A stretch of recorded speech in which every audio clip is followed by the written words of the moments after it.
আদেশ ও কর্তব্য পালনে যে কখনো পিছপা হয় না, সেই প্রকৃত সৈনিক। সততা, বুদ্ধিমত্তা, নির্ভরযোগ্যতা, আনুগত্য, দেশ ও উদ্দীপনা একটি বাহিনীর শৃঙ্খলা ও পেশাগত দক্ষতার মাপকাঠি।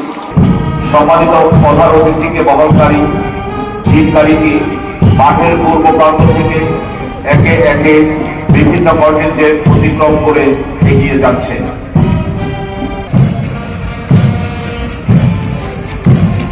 সীমান্তের অতন্ত্র প্রহরী হিসেবে সুপরিচিত এই বাহিনী বাংলাদেশে ৪,৪২৭ কিলোমিটার দীর্ঘ সীমান্ত সুরক্ষা, সীমান্ত ভূমি সম্পদের নিরাপত্তা বিধানে মহান দায়িত্ব অত্যন্ত দৃঢ়তা ও সফলতার সাথে পালন করে আসছে।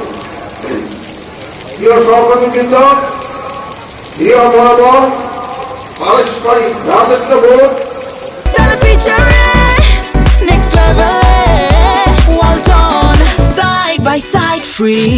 প্রতিষ্ঠানিক শৃঙ্খলা ও কর্মক্ষেত্রে দক্ষতা প্রদর্শনের মাধ্যমে তোমাদের উপর অর্পিত যে কোনো দায়িত্ব সুশৃঙ্খল সুচারুরূপে পালন করবে। মনে রাখবা, শৃঙ্খলা হচ্ছে সৈনিক জীবনের অলঙ্কার। আদেশ ও কর্তব্য পালনে যে কখনো পিছপা হয় না, সেই প্রকৃত সৈনিক। সততা, বুদ্ধিমত্তা, নির্ভরযোগ্যতা, আনুগত্য, দেশ ও উদ্দীপনা একটি বাহিনীর শৃঙ্খলা ও পেশাগত দক্ষতার মাপকাঠি। নবীন সৈনিক হিসাবে তোমাদের এই সকল পেশাগত ও চারিত্রিক গুণাবলী অর্জন করতে হবে।